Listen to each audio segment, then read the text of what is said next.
we will fold the paper in half like this.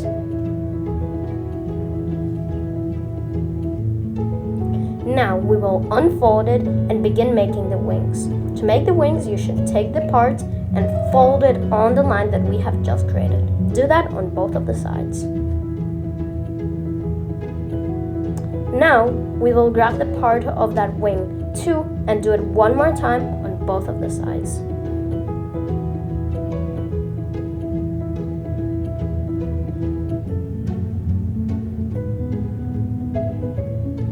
Now we will fold the paper airplane inside to make the base of it.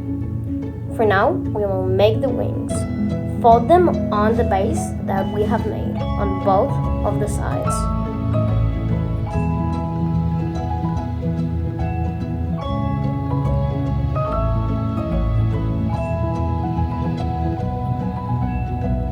Here is your finished airplane.